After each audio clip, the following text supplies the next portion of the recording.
Hello YouTube. There are 15 of them in St. Petersburg. Although the indigenous residents of the city believe that more exist, there are legends and myths about the Sphinxes, including stories about ancient Egyptian curses. So where did these alien guests, so to say, come from into the northern capital of Russia, as it used to be? And what is their history? Sculptural compositions of the embankments of St. Petersburg in Russia give the city a unique artistic appearance and create a special mood. Sphinxes installed along the Neva River attract the attention of tourists and Orientalists. Mysterious and beautiful, these huge statues have long become one of the symbols of the northern capital. So let me tell you about the strange journey of how these Egyptian sculptures came to St. Petersburg and what amazing mystical abilities are attributed to them. I'll give you as much history as possible, but I want to make it interesting too. Although there are a lot of paranormal areas in St. Petersburg, and I try to bring once in a while some aspects of it. So, in the northern capital, on the university embankment, you can see the real Sphinxes from ancient Egypt. The first Russian work devoted to Sphinxes and their history was published by Vasily Vasilievich Struve, a St. Petersburg and then Leningrad resident, the most expert Soviet Orientalist, Egyptologist, and Assyriologist. And by the way, Stalin executed a number of Egyptologists, and that was very strange in itself, but I covered it in some other videos.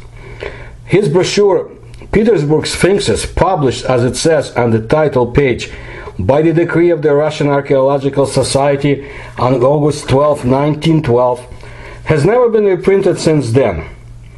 Which is, to me, it's understandable, because Stalin had a thing about ancient Egypt and those who studied it. So, in it, the scientist writes, according to the skill of execution, the figures are carved from the strongest Egyptian red, brown, gray granite. The abundance of inscriptions and good preservation, the Neva Sphinxes have no equal in the world. Even Egyptian museums and the Louvre do not have such exhibits. Well, Vasily Vasilievich Struve translated the inscriptions and the Sphinxes in 1912, except for those located on the Neva side. Later, they were studied first by the famous Soviet Egyptologist Yuri Yakovlevich Perepelkin, and then by the Russian Egyptologist Viktor Viktorovich Solkin. The inscriptions represent the full titles of 5 names and epithets of Pharaoh Amenhotep III. So the Sphinxes that adorn the university embankment in St. Petersburg and are located opposite the Academy of Arts are about 3,500 years old. They were found during excavations in Egypt. In the city on the Neva River, they appeared at the height of Egyptomania in Europe. The St. Petersburg Sphinxes on Vasilyevsky Island are of colossal size. Each of them weighs 23 tons, has a length of 5.24 meters, and a height of 4.50 meters. The soft modeling of the Sphinxes' faces is visible. Their eyes and lips were worked out. The faces of the Sphinxes are young, the eyes are almond-shaped, and the lips are folded into a mysterious, barely noticeable smile. The Sphinxes were created to decorate the memorial temple of Amenhotep III, built during the pharaoh's lifetime in Thebes, on the west bank of the Nile. After Napoleon's Egyptian campaign, Europe was engulfed by Egyptian mania. Numerous archaeological excavations have begun. In the 1820s, the ancient area of Thebes became the site of excavations by the Greek adventurer and antiquarian Yanis Athanasi, who worked for the British consul Henry Salt. Understandable, British imperialists acted here as well. In 1825, next to the so-called Colossi of Memnon, he discovered 2 sculptures of Sphinxes made of pink granite. The road of the Sphinxes to St. Petersburg was difficult. Russia's Emperor Nicholas I decided to buy statues for the city in 1832 from the tomb of Pharaoh Amenhotep III. At first, the Sphinxes could not be cleared of a large layer of sand for a long time. Then there were bureaucratic problems. The French took advantage of the indecision of the Russian emperor and were the first one to buy Sphinxes. However, the sculptures remain in Alexandria as the revolution broke out in France. So the Sphinxes were sold to Russia. But the ancient keepers of the tombs did not want to go north. When they were loaded onto a ship with the poetic name Good Hope, the cable that held one Sphinx broke. One so-called half-lion statue had its chin knocked down, and the ship was damaged by a fallen statue. The side was pierced and the mast was broken.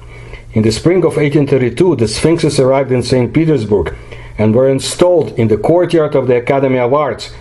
And 2 years later, they were moved to the parade embankment. Egyptian statues have always been surrounded by legends. One of them was this: it is impossible to disturb the peace of the pharaoh, otherwise the Sphinxes will get nervous and curse the culprit. Since the statues were driven from the place and sent on a long journey, then everyone who was involved in this event had to be punished. It was said that in a foreign land, the curses of the Egyptian Sphinxes become stronger and cannot be lifted until the statues return to Egypt. For example, the archaeologist Athanasius, who took part in the excavations of the statues, passed away under mysterious circumstances. All members of the officer Muravyov's family died, I assume under mysterious circumstances. He chose the Sphinxes, reported them to Nicholas I, was responsible for the transportation. And an unenviable fate befell the captain of the Good Hope and the whole team. They died, as do all human beings except the immortal ones that are rumored to exist, but apparently the Russian crew died under strange circumstances. When Tsar Nicholas I died, rumors began to spread that it was suicide. It was said that the emperor could not accept defeat at Yevpatoria during the Crimean War and decided to take his own life by taking poison. The official account read, Nicholas conducted military reviews, being ill, and he was wearing a light uniform, which led to pneumonia and death. Well, that the emperor takes his own life, it was terrible to imagine and dangerous to speak about. People attributed many tragic events to the curse of the Egyptian half-lions. For example, the violent dispersal of students by Tsar gendarme at the university embankment in 1899 during the student unrest. There is a legend that Pharaoh Amenhotep III was a sorcerer and promised to plunge the world into chaos, and he transferred his power to the Sphinxes. Many residents of St. Petersburg believe that the statues on the university embankment can change facial expressions during the day. In the morning and in the afternoon, they are calm and friendly, but in the evening they become angry and look at crowds of people with hatred. And if you see it, you can go crazy. There is a belief that one person managed to catch the real look of the Sphinxes. This happened in 1938 when the restoration was carried out. This was a horrible time in the history of my motherland, the Soviet Union. This was during the Stalin's purges. So, one Komsomol or Communist Youth League member, holding a sandblasting pistol in his hands, threatened to kill employees of the Leningrad City Construction Trust and cursed the leader of the nation, Joseph Stalin. The NKVD, or secret police, compiled a report on this case which indicated that this behavior was the result of the suggestion of mystical idols. When the Komsomol member was interrogated, he claimed that he looked into the eyes of the Sphinxes, after which he realized that he could not control himself and heard from somewhere an order to perform a sacrifice. Who knows? It would be nice to see the actual case and reference to mystical events, because by that time the KGB's real paranormal research department was disbanded and its leader executed. But you can find the story in my other videos. Anyway, they also say that the scars and chips on the faces of the Sphinxes are not the result of careless transportation, but were made specifically by the guards They were allegedly under the influence of Sphinxes and tried to erase the terrible expression from the faces of the statues. Now, Russian newlyweds, according to one beliefs, should not approach the Sphinxes on the day of the marriage registration. They say that the statue is jealous of happiness and can take revenge. Many brides and grooms try not to be photographed at the Sphinxes, but some believe that a respectful attitude, on the contrary, will help, and statues will help in the fulfillment of desires. It is important that no one hears what a person asks from an Egyptian half-lion. Students of the Mining Institute on Vasilyevsky Island come to the Sphinxes in the courtyard of the institution. Those were made according to Postnikov's design, and they say that they can help get a good grade on the exam. There's also a terrible legend. Sphinxes are able to attract drowned people.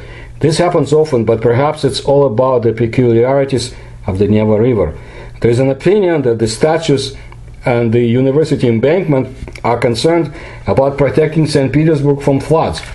After the Sphinxes were installed, there was a major flood in 1863, and then another 30 years later, and earlier this happened much more often. The flood of 1924 coincided with the Northern Lights. It was associated with the wrath of the Sphinxes. Allegedly, they didn't like that the city was renamed from St. Petersburg to Leningrad. Then 16 people were killed, at least 15,000 families were left homeless. 47 bridges were destroyed. 19 were washed away by a violent stream of water. People asked the Sphinxes for protection. They say that after that the floods became less destructive. Well, let's look at some of the Sphinxes. There are 4 Sphinxes on the Sverglovsky embankment, but these are copies of Soviet times. Earlier in the 18th century, Prince Bezborodko ordered statues for his dacha, country home, estate. They decorated the Poluostrovskaya pier. However, in the second half of the 19th century, the Sphinxes disappeared and could not be found. But they were considered to have healing powers. It was necessary to touch the body of the half-lion, and the disease passed away. This superstition is still alive today, although the statues are not real but copies. Now in the courtyard of the huge Stroganov Palace, there is a pair of Sphinxes, which are called the very first one to appear in St. Petersburg. The sculptures have female faces. The head of each Sphinx is wrapped into a scarf with the ends falling on the shoulders. A crown, a headscarf, or a necklace on the head of a Sphinx are indications of power. In fact, these are ancient Greek Sphinxes, and they took more naive and archaic than Egyptian relatives look, which is not surprising since these are the works of an unknown Russian sculptor of the late 18th century who only honed his skills, at the same time mastered the new tradition. These Sphinxes were installed in 1796 on the pier of the Stroganov country estate on the Bolshaya Nevka. At the beginning of the 20th century, the Sphinxes were moved to the former main entrance to the Stroganov Palace. Almost at the same time, 4 Sphinxes appeared near the dacha country estate of Chancellor Bezborodko in Polyostrova, a modern Sverglovsky embankment, then lost but recreated on the model of Stroganov Sphinxes in 1950s. The Sphinxes appeared at the pier on the Sverglovsky embankment at the end of the 18th century. Then in the 19th century they disappeared. They were recreated in the late 1950s from grey granite on the samples of sculptures at the Stroganov Palace. It is assumed that the original author of the Sphinxes is the same as that of the Stroganov Palace. You see, there is a lot of secrets and mysteries involved in this disappearances. Nobody knows really who the artist was. Very interesting. This is St. Petersburg. The Sverglovsky embankment on the right bank of the Neva River, opposite house number 40, is decorated with 2 pairs of Sphinxes at once. Since ancient times, this area was called Polustrovo, from the Latin paluster, swamp or swampy. There are no marshes here for a long time, but they have been preserved only in the toponym of Polustrovsky Avenue. At the very beginning, it was a suburban area. At the end of the 18th century, there was a country cottage of Chancellor Alexander Bezborodko. The central three-story building was built in the 1770s by architect Bajenov. 10 years later, the house was rebuilt by Giacomo Quarengi. There was a landscape park on the north side of the house. A pier was built on the southern side of the Neva embankment. There were two granite-lined stairs leading to it, between which a grotto was arranged. There was a spring with healing water in it. It was guarded by two pairs of sphinxes, one on the roof of the grotto, the other at the water's edge. The fate of the originals is unknown, since they disappeared without a trace in the 19th century.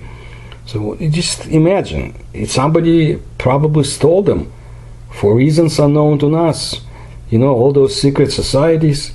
Anyway, during the World War II, or Great Patriotic War, as it's called in Russia, the pier itself was finally destroyed. In the middle of the last century, work was carried out on the restoration of the Kushelyev-Bezborodka country estate.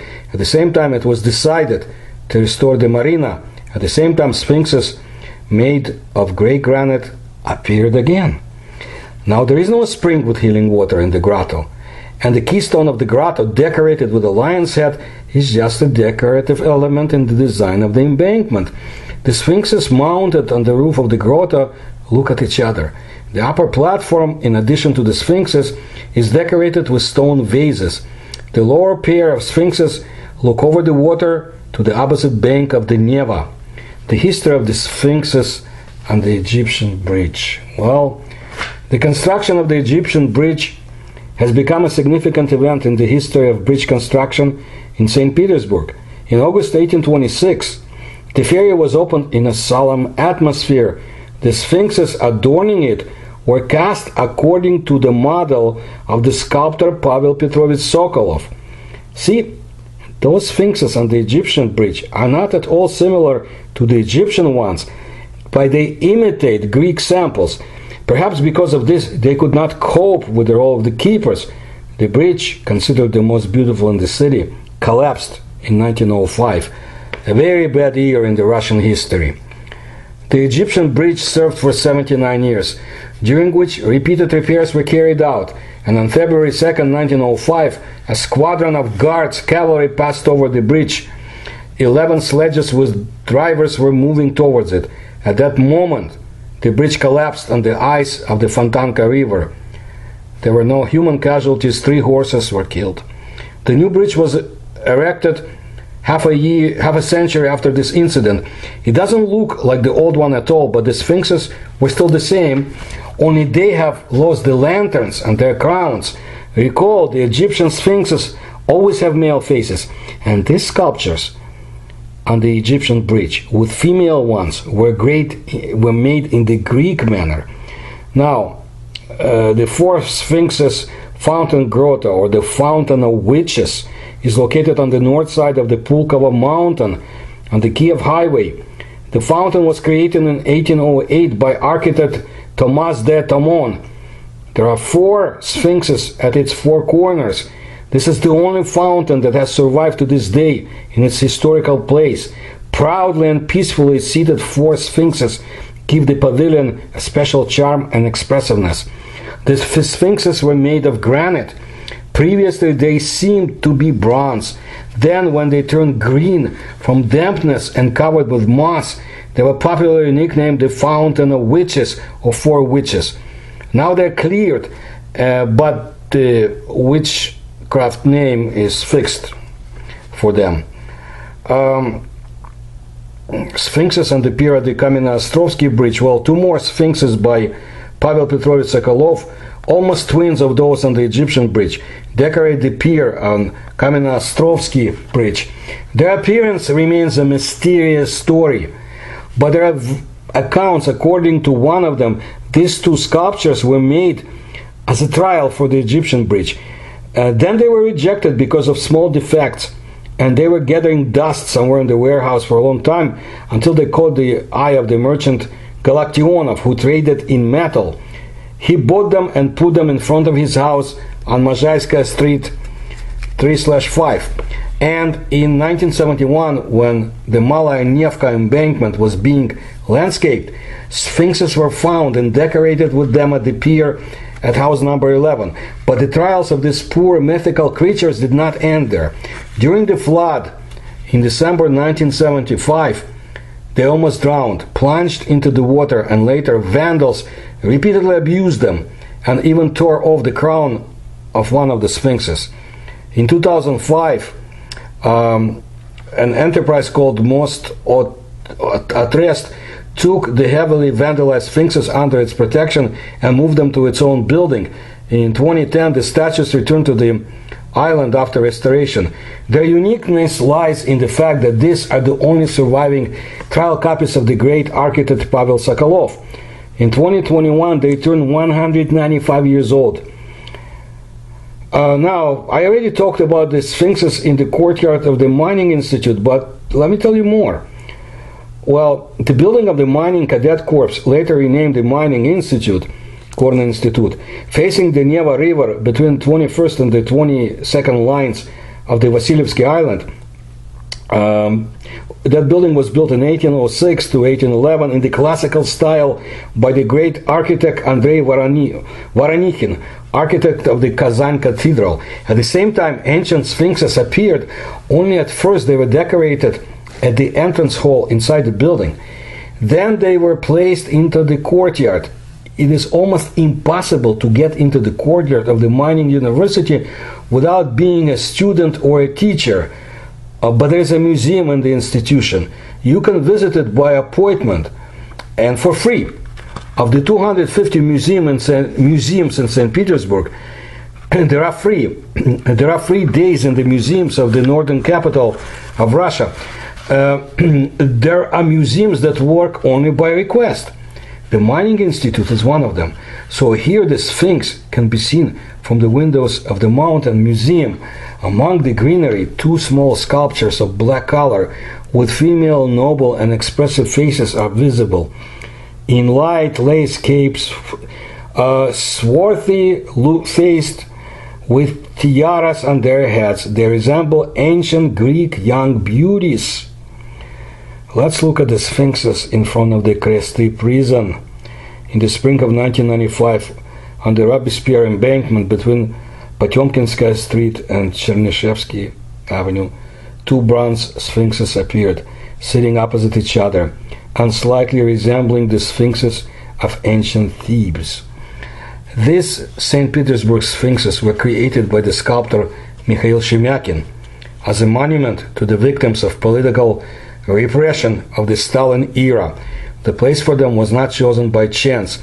The infamous Kresty prison is visible on the opposite bank of the Neva. Therefore, dead or eaten by ulcers, the side of the face of each of the sphinxes faces the prison. The other side, the living one, is addressed to the people who come to this memorial. Sphinxes represent the triumph of truth and life. On the pedestal, you can see lines from the works of Vladimir Vysotsky and Marina Tsvetaeva. Alexander Solzhenitsyn and other poets and authors, it is believed that these sphinxes helped the unjustly convicted to achieve a confession of innocence faster and be released.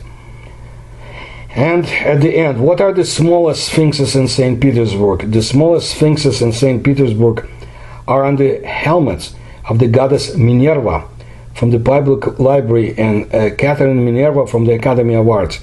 They are difficult to see because the goddesses sit on the roofs, but you need to know that they are there. So that's what I wanted to tell you. I mean, St. Petersburg has a lot of more when it comes to the mysterious history, and definitely I want to delve more into the 18th century and tell you about a very unusual human being, if that's exactly what he was. But that's in the later videos. If you like my work and you can support my research, please look at the links in the description to this channel. Thank you, and please subscribe to my channel and tell others.